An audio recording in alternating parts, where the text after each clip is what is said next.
जब तक रहेगा समोसे में आलू तब तक रहेगा बिहार में लालू। और ऐसे कितने सारे लाइनें हमने सुनी है बचपन से बड़े होते हुए।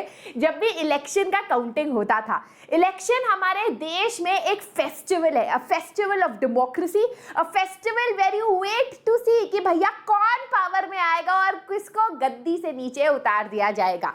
This is your master teacher Surbhi Gupta from Vedantu and मेरी कक्षा में आपका स्वागत है। आज के सेशन में हम लोग थोड़ा सा अलग चीज करने वाले हैं। हम इलेक्शन को एनालाइज करने वाले हैं, but not from a political point of view. वो अलाउड नहीं हमें करना वेदांतु प्लेटफॉर्म पे, नहीं तो भैया मुंह खुलेगा तो खुला ही रह जाएगा, अलग अलग ही शब्द निकल जाएंगे। कुछ लोग ऑफेंड हो जाएंगे, कुछ लोग रोने लगेंगे, कुछ लोग कंप्लेन कर देंगे। इसलिए आज का सेशन बड़ा सिंपल सा है। हम लोग इलेक्शंस के बारे में जानेंगे कि इस बार क्या हुआ 2024 इलेक्शन में, क्या नेशनल थ्रिलर था जिसकी वजह से लोगों की नजरें जो है हटी नहीं स्क्रीन्स पर से। इलेक्शन मीम्स अलग लेवल जो है व्हाट्सएप पे जा रहे थे। सब जो बीजेपी लॉयलिस्ट, अपने कांग्रेस लॉयलिस्ट अपनी अपनी व्याख्याएं, अपनी अपनी लाइनें डाल रहे थे। तो बड़ा मजा आया इस बार के इलेक्शन में। पर हम इस इलेक्शन को अपने क्लास 9 और 10 के पॉलिटिकल साइंस से आज कनेक्ट करने वाले हैं। हम लोग बहुत बार बोलते हैं कि मैम जो पढ़ते हैं वो होता थोड़ी ना है रियल लाइफ में। बेटा इलेक्शंस में तो और एसएसटी में तो रियल लाइफ में होता है। And today we are kind of going to connect all of these concepts जो हम एसएसटी की किताबों में पढ़ते हैं टू रियल लाइफ इलेक्शंस जो हुए हैं इन 2024।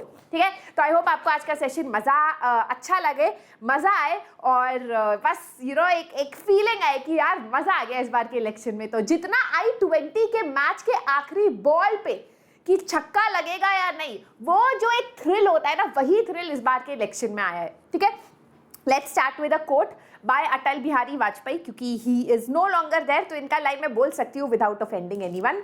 Indian democracy's greatest strength is that we have always put nation above politics. And I think इस बार का इलेक्शन भी यही दिखाता है, और हर साल का हर बार का इलेक्शन यही दिखाता है कि जब लोगों की बात आती है तो सिर्फ लोगों की इच्छा ही सबसे ज्यादा सर्वपूर्ण होती है किसी भी लोकतंत्र में, किसी भी डेमोक्रेसी में। ठीक है, तो चलो शुरुआत करते हैं आज के सेशन से। What did you follow the 2024 election thriller? पहली बात तो ये कि आप में से कितने बच्चों के मम्मी पापा कॉन्स्टेंटली टीवी के अलग अलग न्यूज चैनल्स को बदल रहे थे। क्योंकि मैं अब एक माँ हूं तो मैं भी यही कर रही थी, है ना। लाइक क्या हो रहा है, क्या हो रहा है, क्या हो रहा है, कौन जीत रहा है। तो इस बार क्या हुआ, जब इलेक्शंस हुए तो काफी ज्यादा एग्जिट पोल्स ये कह रहे थे कि अभी तक की जो रूलिंग पार्टी है, that is the Bharatiya Janata Party, will might get more number of seats than it got before. But इस बार काफी अलग इलेक्शन हुआ। देखो यार, अभी जो पार्टी जीती उसके एक हिस्टोरिक विन थी, है ना। To get a third term is not easy at the national level politics. I think ये दूसरी बार ही हुआ है। बट क्योंकि ये एग्जिट पोल से और जो लोगों की एक्सपेक्टेशन से इलेक्शन रिजल्ट आया वो काफी अलग था, तो बहुत मजा भी आया, एक बिल्कुल थ्रिलर था। Now before we go into that, let's talk about what are the amazing facts about this year's election. इस बार का जो इलेक्शन था उसमें सबसे ज्यादा नंबर ऑफ यूथ कैंडिडेट्स थे और सबसे ज्यादा नंबर ऑफ वुमेन कैंडिडेट्स थे। This tells you a lot about how the election result came out, right? Women, Dalits, lower caste, tribals, all of these, जो इन लोगों का वोट था ना, इसने पूरे इलेक्शन का चेहरा बदल दिया। इसका मतलब इलेक्शन का जो ये लड़ाई है, ये लड़ाई एक नेशनल पॉलिटिक्स का लड़ाई नहीं है कि भाई देश के बारे में सोचो, देश की उन्नति के बारे में सोचो। नहीं, इलेक्शन का जो लड़ाई है ना, वो लोकल लेवल पॉलिटिक्स के बारे में है। आप लड़ रहे हो देश का प्राइम मिनिस्टर बनने के लिए, पर आपको सॉल्व करने पड़ेगी उन लोगों की प्रॉब्लम जो जंगलों में रह रहे हैं, जो उड़ीसा के किसी कुटिया में रह रहे हैं। उन लोगों की प्रॉब्लम सॉल्व करोगे तभी आपको गद्दी मिलेगी, है ना। तो ये इलेक्शन इस बारे में था। इस बार काफी ज्यादा औरतों ने, काफी ज्यादा लोअर कास्ट ने और काफी ज्यादा Dalits, I would say, and काफी ज्यादा यूथ ने वोट दिया है। Not just that, this was one of the second longest elections that has taken place historically, है ना। हम लोगों का काफी लंबा इलेक्शन था। It went up to 7 phases, काफी 7 हफ्तों तक ये इलेक्शंस चला। Each and every vote matters. No matter हम लोग इलेक्शन कमीशन के बारे में इस बार क्या सोचे, क्योंकि इलेक्शन कमीशन के ऊपर भी काफ़ी ज़्यादा उसके इंडिपेंडेंस के ऊपर क्वेश्चनिंग उठी थी। But election commission has done its job to ensure कि every person is able to vote, right. तो चाहे वो यहाँ पर वो पोलिंग स्टेशन, जस्ट 5 मेंबर्स रहते थे इस डिस्ट्रिक्ट में, उन 5 मेंबर्स के लिए एक पोलिंग स्टेशन बनाया गया। विजुअली हैंडीकैप्ड जो लोग हैं जिनको दिखता नहीं है उनके लिए बसेस अरेंज की गई जिससे कि वो वोट कर पाए। तो सब लोगों को वोटिंग का चांस मिला, and that is what makes democracy so beautiful, that it doesn't matter कि आपको क्या हैंडीकैप है, कि आप सिर्फ 2 लोग हो डिस्ट्रिक्ट में, आपको भी वोटिंग का हक है, राइट है, right. Now let's talk about the 2024 elections. Who one the election? देखो यार, आप लोग अगर इस बात पे कंफ्यूज हो, लेट्स टॉक अबाउट पार्टीज। हमारी बीजेपी है, हमारी कांग्रेस है, हमारी आम आदमी पार्टी है, हमारी टीडीपी है, बहुत सारी पार्टीज है जो इलेक्शंस लड़ रही थी, पर 2 मेजर कोalition इलेक्शन लड़ रही थी। कोalition का क्या मतलब है, या फिर मैं कहूँ alliance. 2 major alliances were fighting. Alliances मतलब पार्टनरशिप्स, कि साथ में मिलके जो है ना करते हैं, ग्रुप प्रोजेक्ट करते हैं तो ज़्यादा अच्छे मार्क्स आएंगे। तो 2 मेजर अलायंसेस ये इलेक्शंस लड़ रही थी, एक है एनडीए और एक है इंडिया, ठीक है। अब यूपीए नहीं, इंडिया एक नया अलायंस हो गया, राइट। अब NDA is where BJP is. अब लास्ट ईयर तक बीजेपी खुद मेजॉरिटी सीट्स जीत गई थी। लोकसभा में यू हैव 543 सीट्स, तो ओवरऑल आपको कितने सीट्स चाहिए जीतने के लिए? 543 डिवाइडेड बाई 2, 2 1 2 2 4, 2 7 14, अराउंड 272 सीट्स आपको चाहिए इलेक्शन जीतने के लिए, more than 50% of the seats, जो 273 सीट्स और उससे ज्यादा, है ना। अब लास्ट ईयर बीजेपी खुद without any other parties help, जो हिस्टोरिक था, जो बहुत साल बाद हुआ है ना, उसने खुद मेजॉरिटी सीट्स जीत ली थी, बढ़िया हुआ था काफी, राइट। पर इस बार बीजेपी को मेजॉरिटी सीट्स नहीं मिली। इस बार बीजेपी को कितनी सीट्स मिली है? 240 seats. So they are almost 32 seats less than what they need to form a majority. अब आपको पता है कि आपको चाहिए ही उतने सीट्स, तो आप क्या करोगे? आपके जो अलायंस पार्टनर्स हैं जिनके साथ आपने इलेक्शन लड़ा, आप उनको बोलोगे चलो साथ में चॉकलेट बांटते हैं, साथ में फॉर्म करते हैं कोalition गवर्नमेंट। कोalition गवर्नमेंट क्या होता है? कोalition गवर्नमेंट वो होता है कि जब आप खुद एक पार्टी सरकार नहीं बना पाती, चॉकलेट नहीं खा पाती, उस पर 10 रुपए नहीं होते, उस पर सिर्फ 8 रुपए होते हैं, तो किसी पे अगर 2 रुपए है तो उसके साथ मिलकर वो चॉकलेट खरीदता है। तो यहाँ पर भी क्योंकि बीजेपी को मेजॉरिटी सीट्स नहीं मिली, वो अपने जो अलायंस पार्टनर्स हैं उनके साथ टीडीपी, डीएमके, एआईटीसी, एसपी सबको फोन लगाएगा और कहेगा कि भाई अच्छा सॉरी, ये तो सारे अलग पार्टीज है, बट उनका अपने एनडीए वाले पार्टनर्स को फोन लगाएगा और कहेगा यार चल साथ में हम इलेक्शंस जो है लड़े थे, साथ में अब हम लोग गवर्नमेंट बनाते हैं। Now what is so important about this, about the कोalition government? For 2 terms, almost 2 terms के लिए हमारे यहाँ कोalition, ऐसा लग रहा था अब सिर्फ एक ही पार्टी की सरकार आएगी, बट अब आ गया है coalition government back. Now what is the positive of a coalition government? Positive ये है कि इसमें रीजनल पार्टीज का इंपॉर्टेंस बढ़ जाता है। अगर बहुत बार होता है कि अगर एक ही लीडर देश को चला रहा है तो शायद वो लोकल पॉलिटिक्स नहीं समझ पाता, और यही हुआ इस बार इलेक्शन में कि शायद लोकल पॉलिटिक्स को नहीं समझा गया, इसीलिए लोगों ने कहा कि नहीं, हमें अपने लोग चाहिए नेशनल लेवल पॉलिटिक्स में, राइट।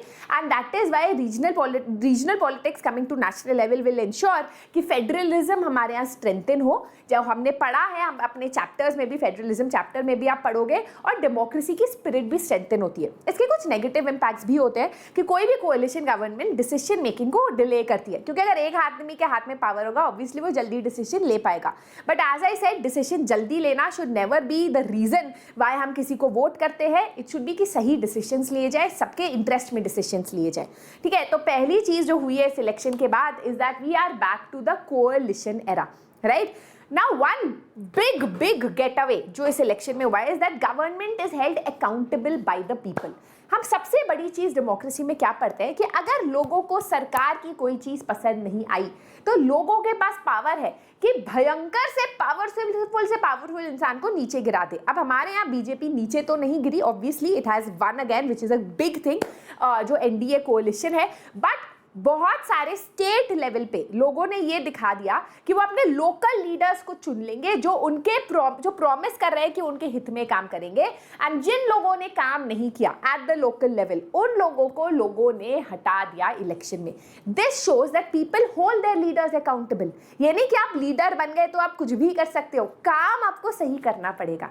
एंड ऑल ये हमको लोकली हमें दिखाया गया है, स्पेशली उन 2 स्टेट्स जहां पर एग्जिस्टिंग लीडर्स, जैसे मेरे इस लोकालिटी रियलिटी में हमारे यहाँ कांग्रेस था, अब बीजेपी आ गई, क्योंकि हमारे यहाँ obviously the Congress candidate might not have work that well. वैसे यूपी के बहुत सारे कॉन्स्टिट्यूएंसीज में जहाँ बीजेपी थी वहाँ पर इंडिया अलायंस के आ गए, नॉट जस्ट कांग्रेस बल्कि अलग पार्टीज के आए, इंडिपेंडेंट कैंडिडेट्स काफी पॉपुलर हो गए, राइट। तो that shows that people hold the government accountable, right. Next is of course a return to coalition, power sharing करनी पड़ेगी अब रूलिंग पार्टी को।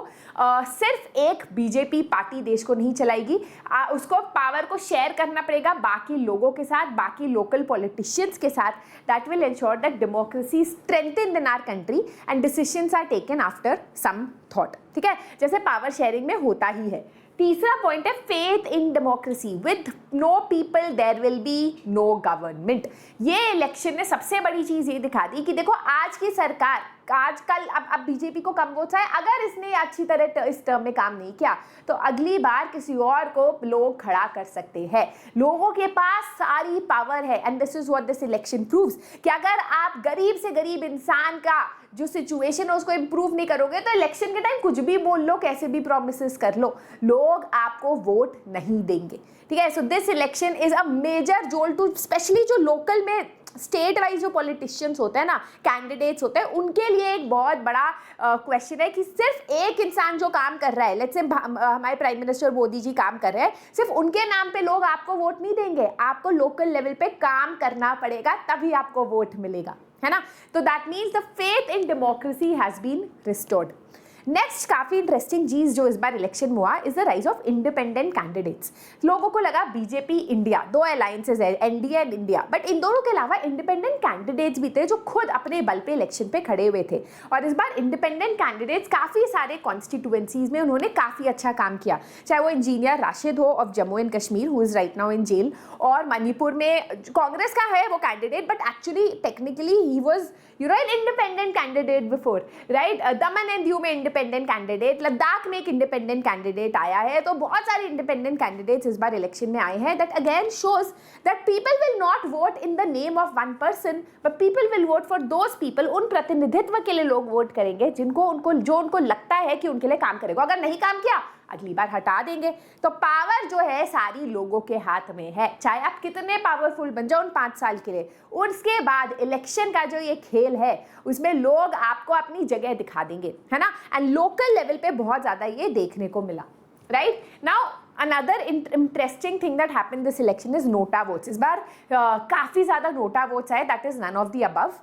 दैट मीन्स लोग कह रहे हैं कि हमें कोई भी कैंडिडेट पसंद नहीं आया, हमें अच्छी चॉइसेस ही नहीं मिली, ना हमें अमरूद पसंद ना पपीता पसंद, आम लेके आओ और आम इलेक्शन में खड़ा नहीं हुआ है ना। तो NOTA tells you that we as a democracy need to strengthen.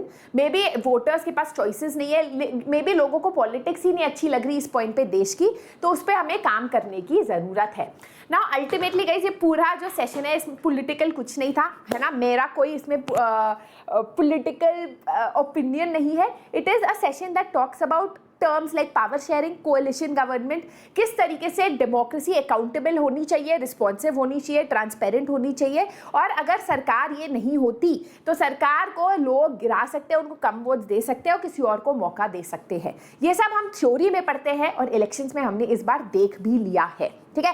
But apart from that I wish the new government the best of luck. मुझे बहुत मजा आएगा देखने में कि किस तरीके से काम होगा अब, किस तरीके से मिनिस्ट्रीज बांटी जाएंगी, किस तरीके से पावर को शेयर किया जाएगा with different ministers at the local level. That will be a very interesting thing to watch right now, है ना। But remember democracy is incomplete, it is a work in progress. ऐसा नहीं है हमारी perfect democracy. आपको पता ही है कि जब इलेक्शंस होते हैं या एवरीडे लाइफ में जुडिशरी कैसे काम करती है, लेजिस्लेचर कैसे काम करते हैं, उसमें मिसयूज ऑफ पावर काफ़ी देखने को मिलता है। तो इसमें इसको इम्प्रूव करने के लिए इट इज़ डेमोक्रेसी हो सकता है मॉडल बॉय हो, बट रियलिटी में वो एक फेलियर बच्चा है, उसको हमें मॉडल बॉय बनाना है, उसमें हमें मेहनत करनी है और उसमें हम सब एज सिटीजन्स मेहनत करते हैं, not just when we are voting but to always hold the government accountable for its actions, तब डेमोक्रेसी इंप्रूव करेगी, ठीक है ना। अगर आपको मेरे सेशंस और मेरे पढ़ाने का तरीका अच्छा लगता है तो guys do not miss on joining the आकार बैच। आखिरी के कुछ दिन है जिसमें आप इस बैच को ज्वाइन कर सकते हो। फिर एनरोलमेंट्स स्टार्टिंग बैच के लिए खत्म हो जाएंगी। 10 जून से ये बैच शुरू है। इस बैच में हम आपको पूरा एसएसटी का सिलेबस, मैथ्स का सिलेबस, साइंस का सिलेबस, इंग्लिश का सिलेबस, क्लास 10 का सिलेबस पढ़ाएंगे।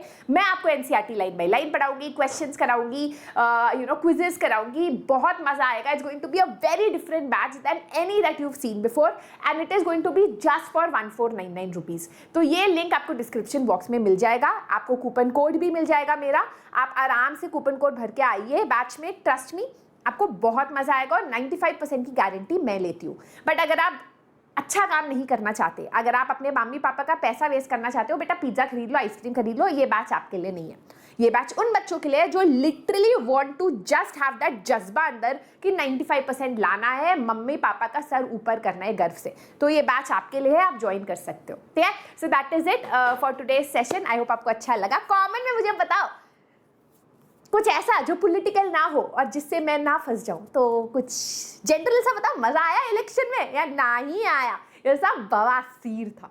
एनीवेज मैंने पंचायत टीवी सीरियल देखा इसलिए मुझे टर्म्स मस्त मस्त आ रहे हैं। तो इलेक्शन होता है तो ऑफ कोर्स लड़ाइयाँ भी होती है। मेरे घर में तो महायुद्ध हो गया था। क्या आपके घर में भी महायुद्ध हुआ? Do not forget to give a thumbs up, share and subscribe to this channel. Bye bye.